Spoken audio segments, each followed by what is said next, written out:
The morning the millionaire dismissed the nanny, the air itself seemed to recoil from the decision, as if the manicured hedges lining the driveway sensed the injustice before anyone else did.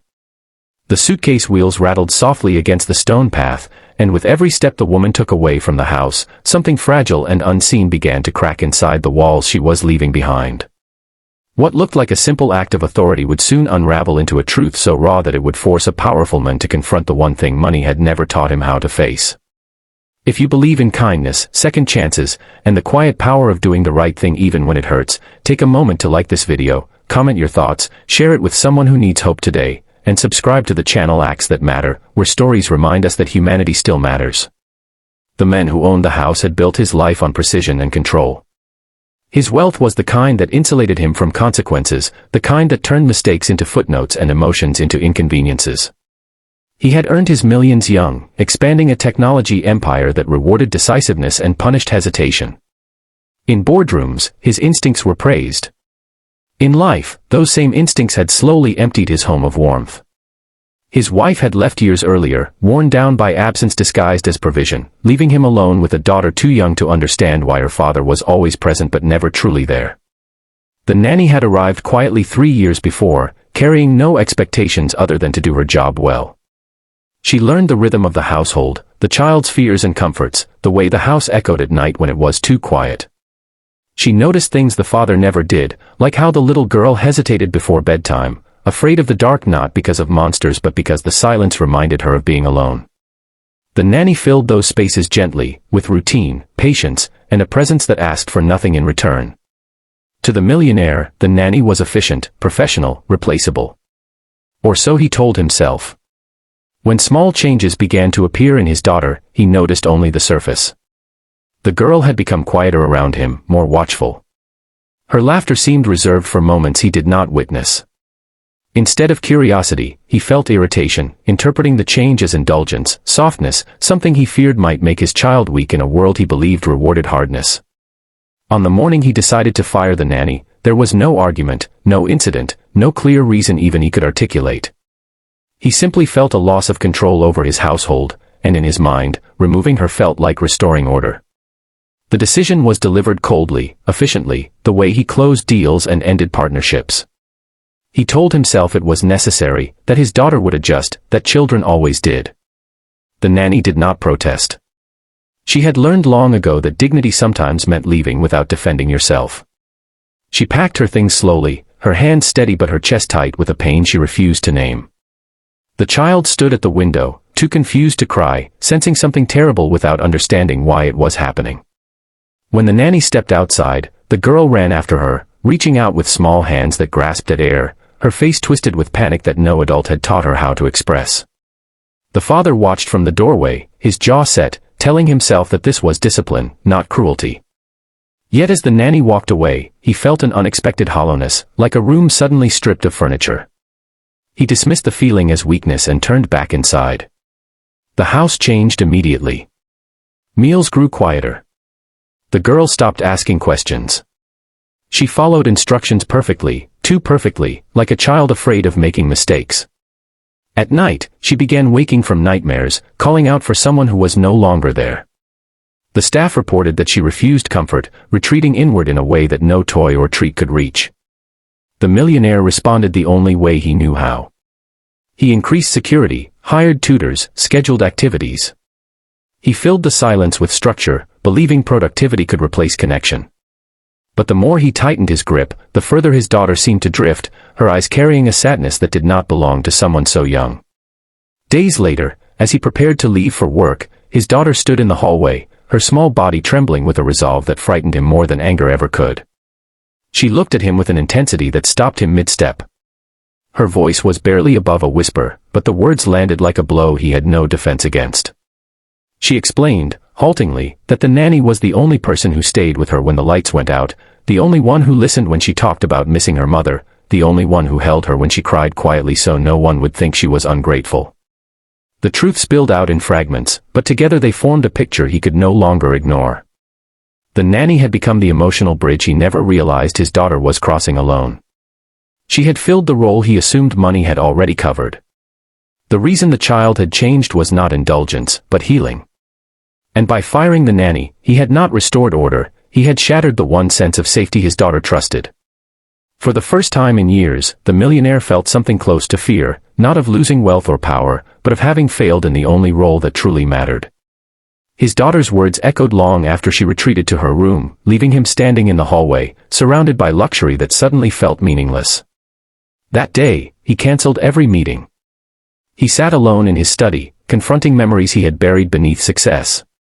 He remembered his own childhood, the long hours spent waiting for parents who were always busy, the way independence had been mistaken for strength. He had sworn his life would be different, yet somehow he had repeated the same absence, only wrapped in better intentions.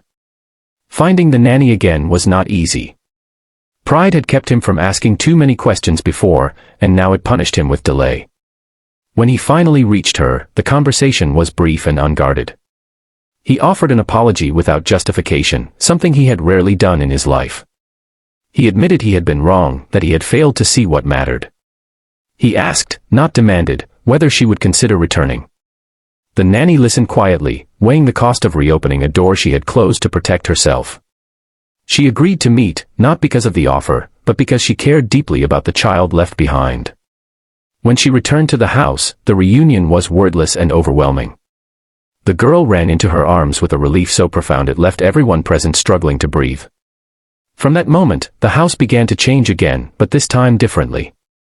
The millionaire did not simply restore the nanny to her position, he changed his own. He started coming home earlier, sitting with his daughter at dinner, listening instead of instructing.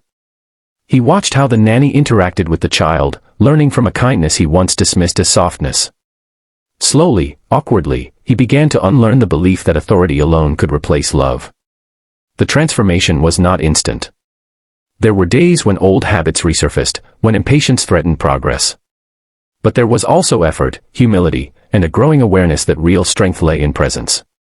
The nanny, once invisible, became a valued part of the household, not as staff, but as someone whose humanity was finally acknowledged. As months passed, the little girl's laughter returned, lighter and freer. She no longer flinched at raised voices or withdrew into silence. She learned that love did not disappear without warning, that mistakes did not always lead to abandonment. And her father, watching this change, understood that his greatest investment had never been his company, but the fragile trust of a child who simply wanted to be seen. If this story has reached something tender inside you, if it has reminded you of someone you love or a moment you wish you could change, please take a second near the end of this video to like, share, and support acts that matter. Your engagement helps these stories travel to hearts that need them most. Before we close, we invite you to comment below and share what part of this story moved you, or what lesson you're taking with you today. The millionaire never forgot the morning he let power speak louder than compassion. But he also never forgot the day his daughter's honesty saved them both. In the end, it was not wealth that taught him how to be a father, but the courage to listen when it mattered most. The days following the nanny's return were not instantly peaceful, despite the relief that briefly softened the house.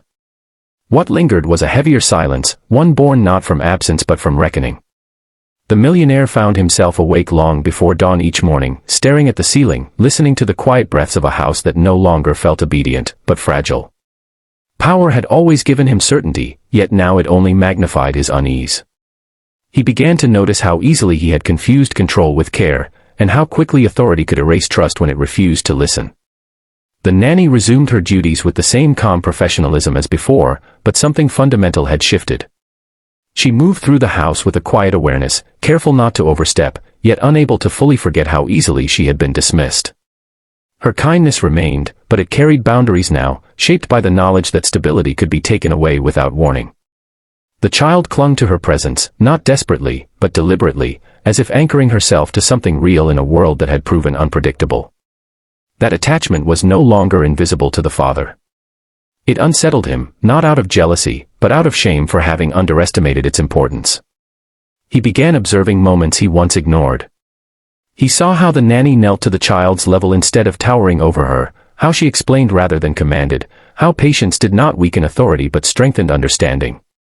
These were not gestures taught in leadership seminars or business books, yet they carried a power he had never mastered. Watching them stirred something uncomfortable inside him, a realization that emotional literacy was a language he had never learned, only dismissed. The house staff sensed the shift as well. The tension that once demanded silence began to loosen, replaced by cautious curiosity. The millionaire no longer barked orders from his phone while walking past them. He paused. He listened. These changes were small and inconsistent, but they marked the beginning of a slow internal collapse of the armor he had worn for decades. Success had rewarded his emotional distance, but fatherhood demanded something else entirely, something unmeasurable and terrifyingly vulnerable. His daughter, meanwhile, was changing in ways that both inspired and frightened him.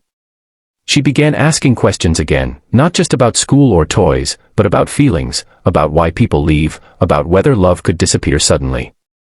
Each question felt like a mirror held too close to his face. He struggled to answer, often deflecting with reassurances he himself was not yet sure he could uphold. Still, he stayed. That alone was new. Staying through discomfort was a skill he had never practiced. At night, when the house settled, memories surfaced uninvited. He remembered his own childhood bedroom, large and immaculate, yet unbearably cold. He remembered learning early that silence was safer than need, that achievement earned attention more reliably than vulnerability. Those lessons had carried him far, but they had also cost him dearly. For the first time, he allowed himself to grieve not just for his daughter's pain, but for the boy he once was, waiting for a warmth that never came. The nanny noticed these changes quietly. She saw the hesitation in his movements, the way he lingered near doorways, unsure how to enter moments that once felt irrelevant. She did not comment or interfere. Healing, she understood, could not be forced. It had to be invited, respected, and given time. Her role was no longer just caregiving, it was witnessing transformation without demanding recognition. One evening, as the sun dipped behind the estate's towering walls, the father sat alone in the living room, surrounded by objects he had collected as proof of success. None of them brought comfort. His daughter was laughing in the next room, a sound that now stopped him in his tracks instead of fading into background noise. It struck him then how close he had come to losing that sound forever, not through tragedy, but through neglect disguised as provision. That night marked a quiet turning point. Not because everything was fixed, but because he finally understood the cost of emotional absence. The nanny had not merely cared for his child, she had safeguarded a part of her that he had unknowingly endangered. And now, standing at the edge of change, he realized that rebuilding trust would take more than apologies. It would require consistency, humility, and a willingness to feel discomfort without retreating into power. Chapter 2 of his life had begun not with triumph, but with accountability. And though the road ahead promised no guarantees, it offered something far more valuable than certainty, the chance to become the father his daughter believed he could be.